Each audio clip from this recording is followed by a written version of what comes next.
오늘 말씀은 유월절과 관련된 이야기입니다. 첫 번째 유월절은 애굽을 떠나기 전날 밤에 지켰어요. 1월 14일 저녁입니다. 양을 잡아서 그 피를 문 임방과 문 설주에 칠했고, 그리고 어린 양을 잡아서 밤에 먹고 출발 준비를 다 갖추어 놓았습니다. 그리고 1월 15일 날 출발을 했어요.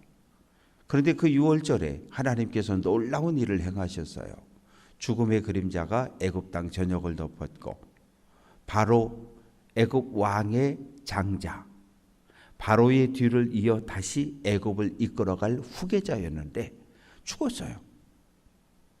왕의 장자가 죽었고, 맷돌 가는 여인의 장자가 죽었고, 애굽 사람들이 길렀던 가축들의 초태생이 다 죽어버렸어요. 그러나 이스라엘 가정의 장자들이 살아남았고 가축들이 모두 살아남았습니다. 유월절, 패스오버라고, 영어로 패스오버라고 쓰는데 건너뛰었다는 얘기예요. 죽음의 사자가 이렇게 옆집까지 왔다가 우리 집은 피를 보고 건너갔다는 이야기입니다. 하나님의 은혜를 기억하는 절기인데, 이제 애굽을 떠나고 만 1년이 됐어요. 1446년에 주전 1446년에 애굽을 떠났고, 이제 1년이 지나서 주전 1445년 1월 14일이 된 거예요. 딱 1년이 된 거예요. 하나님께서 광야에 있는, 시내 광야에 있는 이스라엘 백성들을 향해서 유월절을 지키라고 명령을 하십니다. 유월절을 지킬 때 꼭 잡아야 되는 것이 있는데 1년 된 어린 양입니다. 양을 한 마리 잡아서 가족들이 나누어 먹어야 되는데 도대체 몇 명이 모여야 이게 양을 한 마리 잡을 수 있는지. 그런데 이게 1년 된 어린 양이기 때문에 크지는 또 않아요. 그래서 성경엔 몇 명 이상 모여서 양 한 마리를 잡아라, 그런 이야기가 없어요. 그러나 랍비나 유대인들의 전통에 의하면 최소 10명, 최대 20명 이렇게 모였을 때 어린 양 한 마리를 잡아라. 그래서 만약에 우리 가족의 숫자가 10명이 넘으면 그냥 한 마리 잡아서 우리 가족끼리 먹으면 돼요. 근데 만약에 우리 가족이 5명밖에 없다 그러면 이 한 마리를 잡았을 때 감당이 안 돼요. 왜? 밤에 먹고 남는 건 그 다음날 다 버려야 되거든요. 그래서 이웃집과 아니면 여러 집들이 모여서 양을 한 마리 잡을 것을 명령하고 있습니다. 그런데 문제가 생겼어요. 6절 말씀 보면 그때의 사람의 시체로 말미암아 부정하게 되어서 유월절을 지킬 수 없는 사람들이 있었는데, 유월절 1월 14일인데 그날 아침에 그만 부모님이 세상을 떠나시고 친척들이 세상을 떠나게 되고 이런 일들이 벌어졌어요. 그러면 시체를 보고 시체를 만졌으면 어떻게 해요? 일주일 동안 나는 부정한 사람이 되는 거예요. 그러면 유월절을 지킬 수가 없어요. 왜? 부정한 사람은 진 밖에 나가 있어야 되니까. 그런데 출애굽기 그 말씀에 보면, 출애굽기 12장에 보면 뭐라고 명령하고 있냐 하면 모든 백성은 다 유월절을 지켜야 한다, 이렇게 명령하고 있거든요. 모든 백성은 모두가 다 유월절을 지켜야 한다. 이 말씀과 충돌이 일어나잖아요. 왜? 집에 장례가 나서 시체를 만졌고 시체를 옮겼고, 그게 난 부정한 사람이 진 밖에 나갔고, 다른 정결한 사람들은 다 유월절기를 지키고 있는데 나는 지키지 못하잖아요. 그러니까 이 사람들이 모세와 아론을 찾아오는 겁니다. 우리는 부모상을 만나서 시체를 보고 만졌기 때문에 부정한 사람이 돼서 진 밖에 나가 있다 왔는데, 이 모든 백성은 다 유월절을 지키라고 하나님께서 명령하신 것으로 알고 있는데 우리는 유월절을 지키지 못했으니 어떻게 하면 좋겠습니까? 방법을 좀 알려주십시오. 그랬더니 모세가 그럴 수 있잖아요. 내가 모세니까 뭐 이렇게 하면 돼, 이럴 수 있잖아요. 내가 담임 목사니까 에이 이렇게 하세요, 이럴 수 있잖아요. 근데 모세는 그렇게 하지 않아요. 8절 말씀 보면 모세가 그들에게 이르되 기다리라. 여호와께서 너희에게 대하여 어떻게 명령하시는지 내가 들으리라. 이 말은 뭐예요? 모세가 결정하지 않겠다는 거예요. 하나님의 뜻을 묻겠다는 거예요. 왜? 우리가 말하는 모든 것을 누가? 하늘에 계신 하나님이 들으신다고 말씀하셨거든요. 너희가 너희 입에서 말한 그대로 내가 하늘에서 듣고 행한다고 말씀하셨어요. 그래서 말이 무서운 거예요. 우리 부모님들은 옛날부터 그랬어요. 말이 씨된다, 말이 씨된다, 말이 씨된다, 말 조심하라 그랬어요. 말이 씨된다. 씨 속에 뭐가 있어요? 생명이 있어요. 아무리 작은 참깨씨도 그 속에 생명을 품고 있기 때문에 땅에 심으면 참깨가 나오는 거거든요.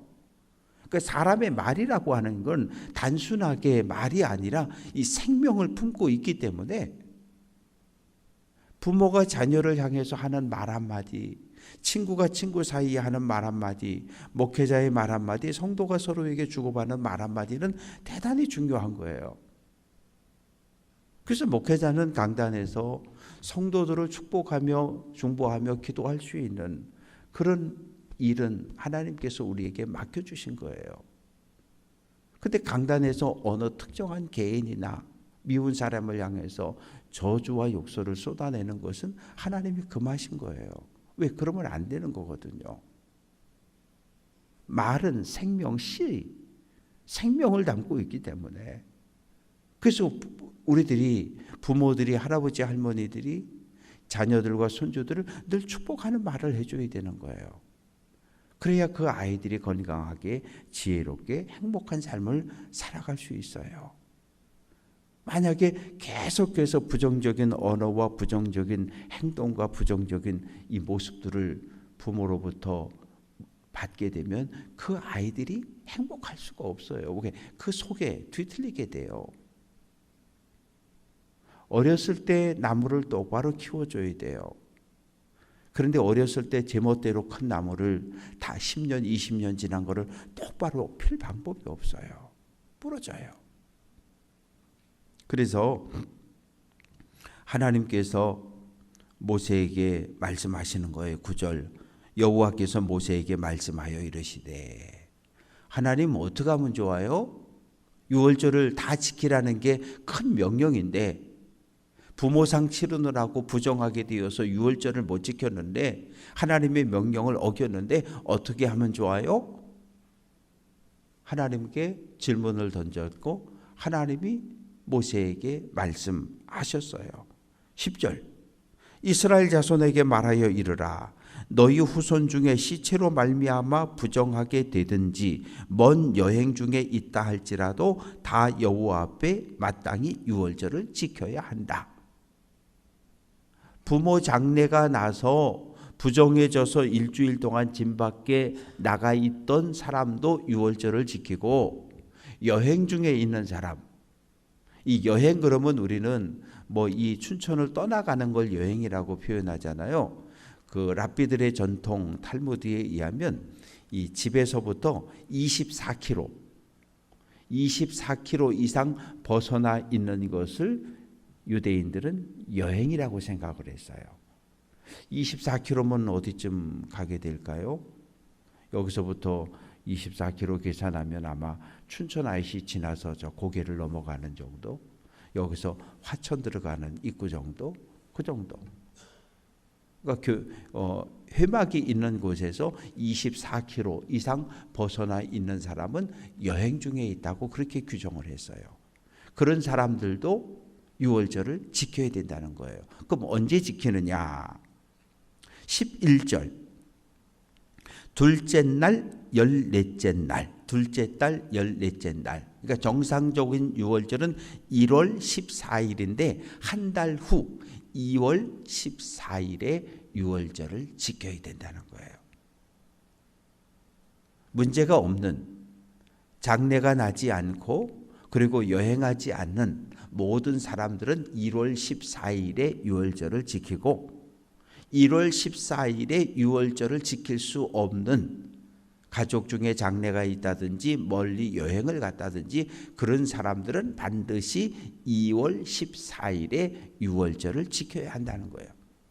그러면 충돌이 일어나지 않잖아요. 모든 백성은 유월절을 지켜야 한다. 1월 14일에 지키든지 1월 14일에 못 지킨 사람은 2월 14일에 지키면 된다. 이렇게 말씀을 하셨어요. 그래서 무교병과 쓴 나물을 먹어라. 무교병. 그냥 밀가루에다가 물로 반죽해가지고 그냥 구워낸 빵. 이 딱딱하고 맛도 좀 덜하고 그리고 쓴 나물과 함께 먹으라는 거예요.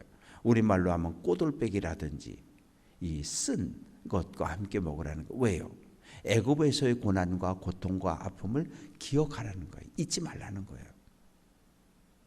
우리가 가난할 때의 그 기억을 잊어버리면 우리는 실수할 수 있어요. 아팠을 때의 그 기억을 우리가 잃어버리면 또 건강을 잃어버릴 수가 있어요. 그러니까 과거라고 하는 것은 늘 우리가 기억하는 거예요. 우리 마음속에 기억하면 감사할 수 있고 우리 마음속에 기억하면 지켜 행할 수 있는 거예요. 그런데 우리가 기억하지 않으면 우리는 또 실수하고 또 잘못된 길로 걸어갈 수 있습니다. 13절 사람이 정결하기도 하고 여행 중에 있지도 않는데 유월절을 지키지 않았다. 어떡하라고요? 백성 공동 신앙 공동체에서 쫓아내라는 거예요. 너 나가. 우리 믿음의 공동체에서 너 나가. 쫓겨나는 거예요. 그런데 공동체에서 쫓겨나는 것보다 더 무서운 것이 있는데 하나님과의 관계가 단절되는 게 더 무서운 거예요.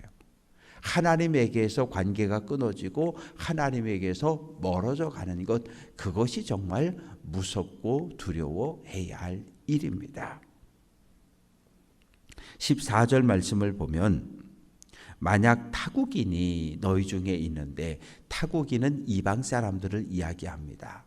이방인들, 이 이스라엘 공동체라고 하는 그 공동체 자체가 다양한 사람들이 모였어요. 야곱의 자손들이 있었고, 그리고 출애굽기 12장 38절을 보면 수많은 잡족이 함께 나왔거든요. 야곱의 자손과 수많은 잡족이 이스라엘이라고 하는 신앙 공동체가 됐어요. 신앙 공동체가 된 이후에도 주변에서 사람들이 들어와서 함께 생활할 수 있잖아요. 그들을 지금 이방인, 거류민, 나그네라고 표현을 하고 있는 거예요. 와서 이렇게 이스라엘 공동체에 들어와 살다 보니까 이 사람들이 거룩하고 사람들이 사랑이 많고 이 참 하나님의 능력을 구름 기둥 불 기둥으로 늘 보면서 이렇게 며칠 지내보니까 너무 좋은 거예요. 나도 그러면 이 공동체에서 계속 살겠다. 그런데 유월절이 됐어요. 유월절이 됐으면 어떡하라는 거예요? 똑같이 유월절을 지켜야 한다는 거예요. 타국인 중에 너희 중에 거류하여 여호와 앞에 유월절을 지키고자 하면 똑같이 대하라는 거예요. 똑같이 지키라는 거예요. 그래서 지난주에 입법총회를 갔다 왔는데 예전에 있다가 없어졌다가 다시 생겨난 법이 하나 있어요. 오랫동안 한국교회는 이 세례를 안 받은 사람은 성찬식에 참여를 안 시켰어요. 그러다가 이건 존 웨슬리 목사님의 정신하고는 맞지 않다. 예배에 참여한 모든 회중이 성찬 예식에 참여할 수 있어야 되는데, 그래서 세례받은 교인은 성찬 예식에 참여할 수 있다를 세례받은 사람을 빼버렸어요. 그냥 예배에 참여한 모든 성도가 성찬에 참여할 수 있다 이렇게 바꿔놨어요. 2년밖에 못 갔어요. 왜? 저 남쪽 경상도 쪽에서 목회자들이 난리가 났어요. 장로님들이. 감리교회는 세례 안 받은 사람들도 성찬식에 참여한다며 저거 이단이라고 이렇게 공격을 받고 있어서 전도가 안 된다는 거예요. 그래서 다시 그게 들어왔어요. 세례받은 이만 성찬 예식에 참여할 수 있다. 근데 이번에 아무리 생각해봐도 이건 감리교 정신하고 안 맞으니까 이번에 다시 뺐어요. 목회자 입장에서는 세례받지 않은 초신자가 교회를 열심히 와요. 그런데 성찬 예식 때는 당신은 세례를 안 받았으니까 성찬을 받지 마시오. 그런데 가끔은 목사 눈에 몇 년씩 몇 달씩 교회 안 나오다가 절기가 돼서 교회가 나와서 성찬 예식에 참여하는 그런 분들을 보게 돼요. 그러면 제 마음속에도 갈등이 생기는 거예요. 아니 뭐 몇 달 동안 1, 2년씩 교회 안 나오다가 부활절에 교회 와서 성찬 예식에 참여하는 사람도 있는데 아니 저분은 아직 세례는 안 받았지만 우리 교회 오고 나서 지난 6개월, 7개월 동안 한 번도 주일 빠지지 않고 열심히 오시는 분인데 저분은 성찬을 못 받게 해야 되나? 그런 갈등이 저희 목회자에게도 있는 거예요. 그런데 이번에 교리와 장정을 다시 고쳐서 예배에 참여한 모든 사람이 성찬 예식에 참여할 수 있는 길을 다시 열어놨어요. 제가 성찬 예식 분급하면서 꼭 하는 말이 있어요.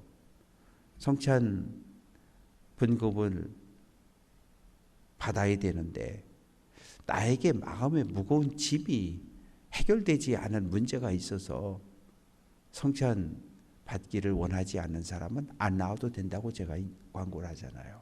그래서 그래요. 그래서 이 규칙이라고 하는 건 하나님께서 정해주신 유월절을 모두 다 지켜야 된다.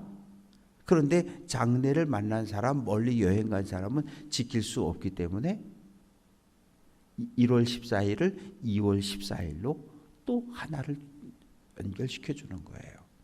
그러니까 교회에서 뭔 일이 진행이 되어질 때 담임 목사니까 담임 목사님이 말씀하시면 우리가 다 따르겠습니다. 이러면 그런 공동체는 거의 없어요. 다 손을 들고 자기 의사를, 자기 의견을 이야기해요. 괜찮아요. 중요한 것은 자 그럼 우리가 함께 기도해 봅시다. 하나님의 뜻이 어디에 있는지, 우리 공동체를 위해서 우리가 어떤 결정을 하는 것이 좋을지. 기도한다는 것은 자기 뜻을 내려놓는다는 거예요. 하나님의 뜻을 내 뜻으로 받아들인다는 거거든요. 그게 기도의 힘이고 능력이에요. 이제 15절부터 23절까지 말씀 속에는 구름 기둥을 따라 움직이는 거예요. 낮에는 구름 기둥이 성막 위에 이렇게 있어요. 그러면 구름이 하늘에 이렇게 있으면 땅에는 뭐가 생겨요? 그림자가 생기고 그늘이 생겨져요. 그러면 시원하잖아요. 왜? 햇빛을 막아주니까. 그래서 이스라엘 백성들 150만에서 250만의 많은 사람들이 하나님이 만들어주시는 넓은 그늘 아래서 시원하게 낮을 보내고 저녁이 되면 추워지잖아요. 추워졌을 때 성막의 구름이 뭘로 변해요? 불 모양으로 바뀌는 거예요. 불처럼 바뀌는 거예요. 이게 또 그래서 저녁에 추위를 막아주어서 저체온증에 빠지지 않고 밤을 지낼 수 있도록 하나님께서 보호해 주셨어요. 그리고 17절 말씀 보면 구름이 성막에서 떠오르는 때에 이스라엘 백성들이 곧 행진하였고 구름이 머무는 곳에 이스라엘 자손이 진을 쳤다. 38년을 그렇게 산 거예요. 구름 기둥이 있다가 구름 모양이 갑자기 변하기 시작해요. 그러면 백성들이 구름을 보면서 아 하나님이 이제 우리 이거 떠나라는구나. 그러면 그때부터 짐을 싸기 시작하는 거죠. 아론과 아론의 아들들이 들어가서 성물을 다 싸고 그러면 게르손 자손들이 가가지고 천막을 다 걷고 그러면 무라리 자손들이 들어가서 말뚝을 뽑고 벽을 해체해서 다 수레에 싣고 그리고 또 구름 기둥이 인도하는 대로 쭉 가다가 구름이 쫙 멈추면 거기에 또 성막을 설치하고 성막을 중심으로 동서남북으로 4개 세계 지파씩 12지파가 자리를 잡고, 근데 그것이 어떨 때는 하루 있다가 떠날 때도 있지만 한 달, 두 달, 세 달을 머물다가 떠날 때도 있고요. 광야 40년의 여정이라고 하는 것은 철저하게 모세나 아론의 의지가 아니라 구름 기둥을 통한 하나님의 인도하심을 따라 움직였다는 거예요. 그러면 오늘 우리들의 삶도 마찬가지예요. 그냥 우리가 하나님 내 인생이니까 그냥 내가 알아서 살게요. 아침에 일어나서 한 날의 삶을 살아가는데 그냥 내 생각대로 내 계획대로 살아가는 것 같아요. 그러나 예수를 그리스도로 고백한 우리들은 늘 무슨 생각을 하냐 하면, 하나님, 오늘 한 날의 삶을 주님께 맡깁니다. 이 새벽에 주님 앞에 나와서 드리는 첫 번째 기도가 뭐예요? 하나님, 지난밤 주님 품 안에서 편안히 쉬게 해주신 것 감사해요. 오늘 새 생명 새날 주셨는데 오늘도 내 삶을 하나님께 맡겨드립니다. 하나님께 맡겨드리는 거예요. 그래서 하나님이 오늘도 내 삶을 인도하시고 주관해 가시도록 맡겨드리는 거예요. 그래서 우리는 철저하게 나의 삶이 아니라 하나님이 이끄시고 인도하는 삶을 살아가는 사람들이에요. 하나님의 말씀을 붙잡고 천국을 향해서 성령의 인도하심을 따라 오늘 한 날도 믿음의 길을 담대하게 달려갈 수 있는 귀한 성도들 될 수 있기를 주님의 이름으로 축원합니다.